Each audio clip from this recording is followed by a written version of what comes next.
आई वडिलांचं छत्र हरवलेल्या एका निराधार मुलीवर नालासोपाऱ्यामध्ये एका नराधम डॉक्टरकडनं 2016 पासून अत्याचार करण्यात आलेत।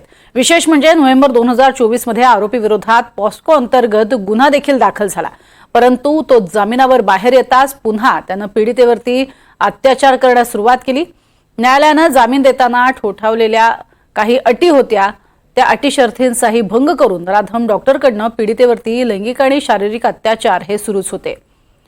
अशा प्रकारच्या अनेक मुलींचे अश्लील व्हिडिओ बनवून नराधम डॉक्टर अत्याचार करत असल्याचं पीडितेनं सांगितलेलं आहे आणि तसे आरोप केलेत।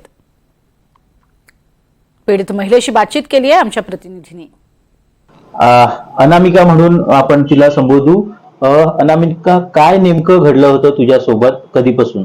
2016 में योगेंद्र शुक्ला डॉक्टर, गालानगर के वो डॉक्टर हैं। उनका वहाँ पे क्लिनिक है। कौन सा क्लिनिक है? डेंटल क्लिनिक है उनका वहाँ पे। उन्होंने 2016 में मुझसे मिले थे। मैं उनके पास दांत के लिए गई थी ट्रीटमेंट के लिए। तब आपका एज क्या था? मैं 16 साल की थी, मेरी एज 16 साल की थी। उन्होंने मुझे कुछ नशीले पदार्थ की दवाइयाँ खिला के मेरे साथ उन्होंने गलत काम किया। उस गलत चीज़ों का वीडियो बनाया गया। उसके साथ उन्होंने 2016 से 2024 तक मुझे ब्लैकमेलिंग किया।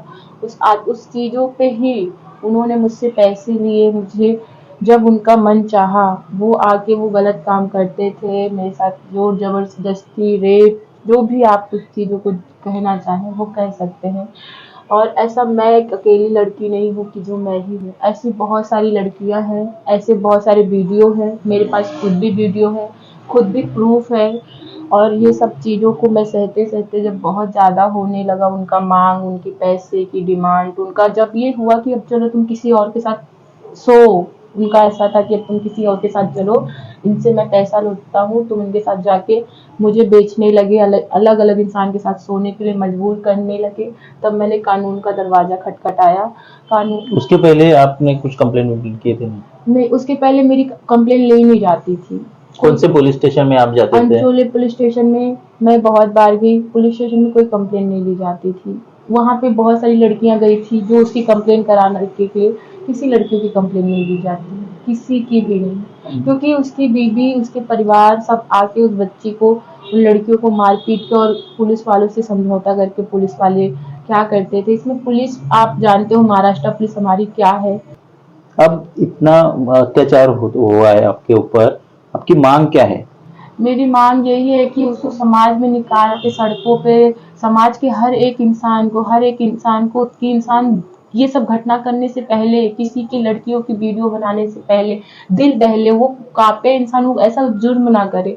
उसको समाज में हर एक रास्ते, हर एक रोड पे उसको ना निकाल के बताया जाए कि हर एक दुनिया पहचाने कि ये इंसान जो डॉक्टर के रूप में बैठा है, भगवान बोलता क्या है। सजा होना चाहिए? अरे ऐसे इंसान को फांसी होना चाहिए सर, फांसी होना चाहिए। उसको जीने का वो हकदार नहीं है। उसने एक मासूम नहीं, कितने मासूम बच्चों की जान ली है, कितने हत्याएं की है। वो खुद एक हत्यारा है। कितनी सारी औरतों की उसने मतलब जिंदगी खराब करके रखी है। पोलीस प्रशासन आणि न्यायदेवता कोणती भूमिका घेते, त्याला जो मिळालेला जामीन आहे त्याच्याबद्दल न्यायालय काय निर्णय घेते हे पाहणं महत्वाचं ठरणार आहे।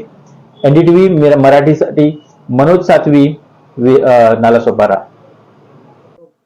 नालासोपाऱ्यातील अनामिकेवर झालेले जे अत्याचार आहे त्याच्यासाठी तिला सहकार्य करण्यासाठी सामाजिक कार्यकर्त्या आपल्या सोबत आहेत आणि त्यांनी जो पाठपुरावा केलाय त्या संदर्भात त्यांना काय अनुभव आलाय? ताई, तुमचं नाव काय? रुपाली लोंढे नाव आहे माझं। मी राष्ट्रवादी काँग्रेस पक्ष शरदचंद्र पवार पक्षातून आहे।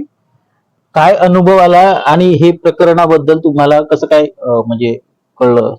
या मुलीने माझ्याकडे वाया मदत मागितली आणि तिथं सगळं ऐकल्यानंतर एक माणुसकीला काळीमा लागेल अशी सगळी तिची कथा होती।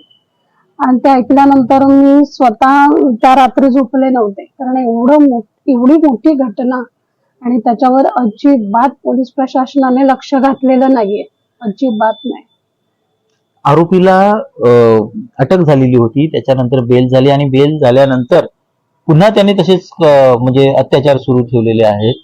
हीच सर्वात मोठी बाब आहे की त्याला बेल झाल्यानंतर सुद्धा त्याच्यामध्ये भीती राहिलेली नाहीये आणि त्याने पुन्हा या मुलीबरोबर असे कुकर्म केलेत। यासाठी मला जेव्हा ही भेटली त्याचं पत्रव्यवहार आम्ही केलेले आहेत जे माझ्या हातामध्ये आहे. आम्ही 15 दिवस झाले हे पत्र देऊन आम्हाला अजून कुणाला पत्र कुठे दिलं तुम्ही? मी सीपी साहेबांना दिलं होतं. मीराबाई मीराबाईंजर वसई विरार पोलीस आयुक्त कार्यालयात. हो, तिथे पत्रव्यवहार केले आणि ही बाब कळवण्यात आली. त्याच्यात ती सगळे मुद्दे सूट टाकले.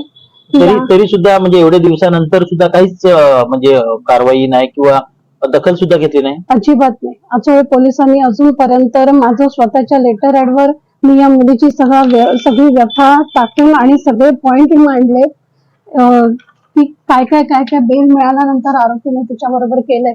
एवढं वाचल्यानंतर अजून काही अशा मुलींवर अत्याचार होऊ नये, ते थांबलं पाहिजे, याच्याकडे पोलिसांनी लक्ष दिलं पाहिजे होतं. तिच्याकडे तर दिलंच नाहीये. पोलिसांची भूमिका याच्यामध्ये माझ्या मते तरी शून्य आहे. नक्कीच वसई विरारमध्ये जी गुन्हेगारी वाढलेली आहे ती थांबली पाहिजे आणि त्याच्यासाठी पोलिसांनी गांभीर्याने या गोष्टीकडे बघणं अपेक्षित होतं. मात्र पोलिसांच्या भूमिकेवर देखील सामाजिक कार्यकर्त्यांनी संशय व्यक्त केलेला आहे. त्याच्या संदर्भातली तक्रार अर्ज देऊन सुद्धा अद्याप कोणत्याही प्रकारची दखल घेतलेली नाही. त्यामुळं आता पोलीस याकडे कशा पद्धतीने कारवाई करतील हे पाहणं महत्वाचं ठरणार आहे. एनडीटीव्ही मराठीसाठी महेश गोयलसह मनोज सातवी,